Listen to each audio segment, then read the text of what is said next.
میرے نانا جو ہیں وہ پنجاب یونیورسٹی میں پڑھایا کرتے تھے، اور ان کے جو تحقیق تھی اور ان کی جو کارکردگی تھی، اس کی بنیاد پر انگریزوں نے ان کو شمس العلماء کا خطاب دیا تھا۔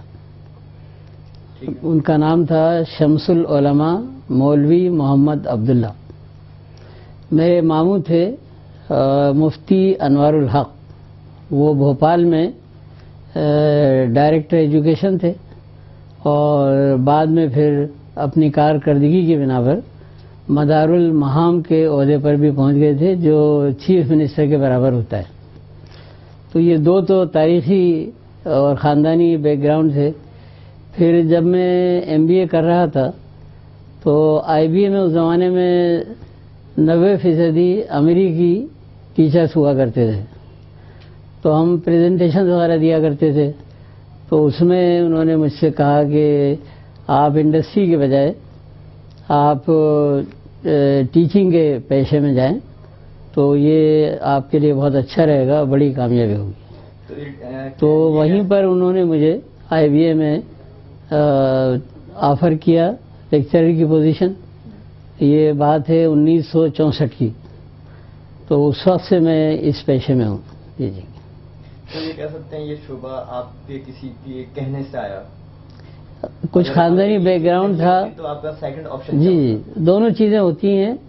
آدمی کبھی خود سے آتا ہے، کبھی کسی کے مشورے سے آتا ہے۔ کہنے کے بجائے لفظ مشورہ استعمال کرنا چاہیے۔ کسی کے مشورے سے آتا ہے، اور پھر آنے کے بعد وہ محسوس کرتا ہے کہ وہ اس کے لیے مناسب نہیں ہے تو چھوڑ دیتا ہے، اور اگر وہ سمجھتا ہے کہ یہ شعبہ بہت اچھا ہے تو پھر وہ اس میں دلچسپی لیتا ہے، آگے بڑھتا ہے، اپنی تعلیمی استعداد بڑھاتا ہے، اور اسے یہ احساس ہوتا ہے کہ یہ ایک قومی فریضہ ہے کہ ہم بہت ہی اچھا ہیومن ریسورس پیدا کریں، جو ہمارے ملک کی ضروریات کے مطابق ہمارے ملک کو جو چیلنجز ہیں ان کو وہ میٹ کرنے کے لائق ہو۔ تو جب میں اس پیشے میں آیا تو مجھے بہت زیادہ خوشی ہوئی، سیٹسفیکشن ہوا، اور میں نے بہت سارے اچھے معیار قائم کیے، جیسے سفارش نہیں سننا، وقت کی پابندی کرنا، بہت دل لگا کر پڑھانا۔ تو اس سے پھر میں آہستہ آہستہ ترقی کرتا گیا۔ آپ کی ایک اور فیمس بات یہ ہے کہ آپ کو کراچی یونیورسٹی میں دیکھا کہ آپ اکثر ڈپارٹمنٹ میں پیچھے سے آگے بیٹھتے تھے اور ٹیچر کو واچ کرتے تھے، آپ وہ کس طرح ان کا وے آؤٹ اگین، شاید یہ اسی وجہ سے شروع سے آپ کی یہ رویہ رہا؟ جی، اصل میں جب میں کراچی یونیورسٹی کا وائس چانسلر بنا تو بہت سی میں نے تبدیلیاں کی، اور ایک بہت ہی اہم چیز یہ ہوتی ہے کسی بھی حاکم کے لیے یا جس کو ذمہ دار کسی بھی ادارے کا بنایا جائے کہ وہ بذات خود بھی چیزوں کو دیکھے۔ ہوتا یہ ہے کہ افسری کے زوم میں اور اکڑ میں لوگ دفتر میں اپنے بیٹھے رہتے ہیں اور رپورٹوں میں چلتے رہتے ہیں۔ ظاہر رپورٹیں ان کو ہمیشہ یہی کہتی ہیں کہ سب اچھا ہے، تو انہیں پتہ ہی نہیں ہوتا کہ ہو کیا رہا ہے۔ اس لیے میں شعبوں میں جاتا تھا، اور مختلف جو یونیورسٹی کی فیسلٹیز ہیں وہاں میں جا کر دیکھا کرتا تھا، بسوں کی ورکشاپ جیسے وہاں جا کے میں دیکھتا تھا، تو ہر فیسلٹی کو میں دیکھتا تھا۔ تو اس سے مجھے ذاتی اندازہ ہوتا تھا کہ حالات کس حد تک خراب ہیں اور کس طرح انہیں میں بہتری لائی جا سکتی ہے۔ تو یہ بہت ضروری ہے کسی بھی حاکم کے لیے۔ اور مسلمانوں کی اگر تاریخ دیکھیں تو حضرت عمر، حضرت ابو بکر، یہ راتوں کو گلیوں میں پھرتے تھے اور خود دیکھا کرتے تھے، تو بہت سارے واقعات، بہت سی خرابیاں ان کے علم میں آتی تھی، اور اس کے مطابق وہ پھر عملی اقدامات اٹھاتے تھے۔ تو ہمارے جو حکمران ہیں اس وقت بھی ان کے لیے بھی بہت ضروری ہے کہ وہ جائیں اور دیکھیں کہ حالات کیا ہیں، خالی رپورٹوں پر فیصلہ نہ کریں۔ آپ کی نظر تعلیم شخصیت پر کس حد تک اثر انداز ہوتی ہے؟ تعلیم، جی دیکھیے تعلیم دو طرح کی ہوتی ہے۔ ایک تو تعلیم ہوتی ہے نصابی تعلیم، اچھا، اور دوسری ہوتی ہے اپنے شوق سے چیزوں کو پڑھنا اور علم حاصل کرنا۔ تو میں نے دونوں جو منبع ہیں علم کے ان سے فائدہ اٹھایا پوری طرح۔ اب مثال کے طور پر جب میں اسکول میں پڑھا کرتا تھا تو انگریزی کی ایک کتاب تھی ہماری، اس میں ایک واقعہ لکھا ہوا تھا کہ ایک غلام کو روم میں شیر کے آگے، بھوکے شیر کے آگے ڈال دیا گیا، اور وہاں عام طریقہ تھا لوگوں کو خوش کرنے کے لیے تفریح کے طور پر یہ کام کیا جاتا تھا۔ تو وہ شیر جو ہے وہ آیا، اور آنے کے بعد اس نے اس کے قریب آیا اور آن کے بیٹھ گیا وہاں پر، نہیں کھایا، حالانکہ وہ بھوکا تھا۔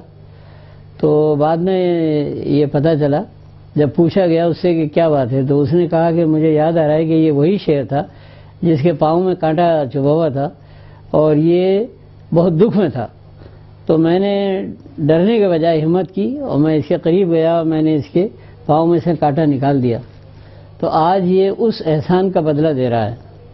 تو اس سے میں نے یہ سبق سیکھا کہ اچھے کام کرنا چاہیے، اگرچہ کہ اس میں خطرات ہوں، تو اس میں آپ کو فائدہ ہوتا ہے اور آپ کو اس کا بدلہ بھی دنیا میں بھی مل جاتا ہے اور آخرت میں بھی ملے گا۔ یہ میں نے سبق سیکھا، ٹھیک ہے۔ ایک تو وہ ہوتا ہے نا کہ بھائی انگریزی سیکھ رہے ہیں، کیمسٹری سیکھ رہے ہیں وغیرہ، لیکن ایک انسان بننے کے لیے جو سبق نصابی کتابوں میں ہے نا، کیا اس کا اثر وہ ہوتا ہے جو لکھنے والے نے کیا ہے۔ اچھا، دوسرے ایک میں نے ایک انگریزی کی کتاب تھی جو ہمارے نصاب میں، اس میں یہ پڑھا کہ ایک جہاز جو ہے وہ ڈوب رہا ہے، کسی وجہ سے ٹکرا گیا، تو اب اس وقت ہلچل مچ جاتی ہے اور ہر شخص جان بچانے کی کوشش کرتا ہے ایک خراب معاشرے میں۔ تو اس کا جو کیپٹن تھا اس نے ہمت نہیں ہاری اور کشتیاں وغیرہ اتاری، اور وہ سب لوگوں کو جب اس نے اتار دیا تو اس کے بعد پھر جہاز جو ہے وہ اس وقت کوئی کشتی بھی نہیں رہی تھی، سب جا چکی تھی، تو وہ جہاز کے ساتھ ہی ڈوب گیا۔ تو یہ بھی ایک سبق تھا کہ آپ خود غرض نہ بنیں، اگر آپ کو سرکاری ذمہ داری دی گئی ہے تو آپ اسے پورا کریں۔ آپ کو کیپٹن بنایا گیا، آپ کو تنخواہ زیادہ دی جا رہی ہے، آپ کے لیے اچھا کمرہ ہے، آپ کے لیے اچھی سہولتیں ہیں، آپ کے لیے اچھی گاڑی ہے، تو آپ جو ہیں وہ ایسا کیوں کر رہے ہیں کہ سب سے پہلے آپ خود ہی کود جاتے ہیں۔ تو یہ جیسے ہم نے سبق سیکھا اس سے۔ پھر اسی طرح ایک نظم تھی ہمارے نصاب کے اندر، تو اس سے بھی میں نے بڑا سبق سیکھا، اور وہ تھی اس طرح کہ whenever you have to do something boys, do it with a will, do it with a will، یعنی بچوں جب تمہیں کوئی کام ملے تو اسے خوشی سے کرو۔ تو آج بھی میں اپنے طلباء کو اور جہاں بھی میں جاتا ہوں یہ تلقین کرتا ہوں کہ اپنے ورک کے بارے میں، کام کے بارے میں ایٹیٹیوڈز کو بدلیں، اور اس میں آپ یہ نہ کریں کہ کام کو بوجھ سمجھیں۔ تو میں نے زندگی میں جو رویہ اختیار کیا وہ یہ تھا کہ جو بھی مجھے کام ملتا تھا میں پوری جان اس میں لگا دیا کرتا تھا۔ اگر کوئی مجھے پریزنٹیشن دینا ہے تو میں جیسے ہی وہ ملتا تھا میں سوچنا شروع کر دیتا تھا اسے کس طرح میں بہتر بناؤں، کس طرح اچھا کروں، جو بھی ہوتا تھا۔ تو یہ اصل میں آپ ان سے سبق۔ اس کے بعد پھر جو غیر نصابی تعلیم ہے تو وہ بھی بڑی اہم ہوتی ہے۔ تو مجھے شروع سے کتابیں پڑھنے کا شوق تھا، چونکہ ہمارے نانا جو تھے، میں نے بتایا شمس العلماء تھے، انہوں نے بڑی اچھی لائبریری، ان کا انتقال ہو گیا تھا، وہاں لائبریری تھی۔ اس زمانے میں کتابیں جو ہے نا وہ بڑی موٹی موٹی چھپائی ہوتی تھی، اور اخبار کا ایک پورا جو سائز ہوتا ہے نا اتنے بڑا صفحہ ہوا کرتا تھا، کیونکہ چھپائی جو ہے نا بڑی مشکل ہوتی تھی، پتھر پہ کھود کے وہ صفائی کرتے تھے۔ تو اس زمانے میں مثلا میں نے بابر، ظہیر الدین محمد بابر کا جو سوانح حیات تھی اردو میں، وہ میں نے پڑھی، تو اس سے مجھے ایک ہمت پیدا ہوئی کہ مشکلات جو ہے اس پر قابو پانا چاہیے، ہمت نہیں ہارنا چاہیے۔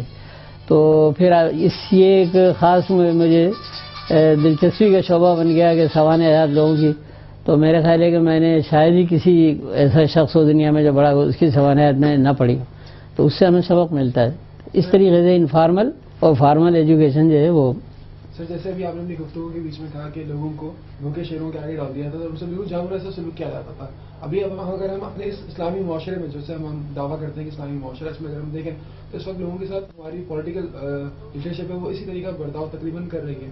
تو اس موقع پہ جب ہم ڈاکٹر عبدالقدیر خان اور آپ جیسے لوگوں کو اپنا رول ماڈل سمجھتے ہیں، تو آپ جیسے لوگوں کو کیا پولیٹیکل جو ایک سسٹم ہے اس میں آنا چاہیے یا نہیں آنا چاہیے؟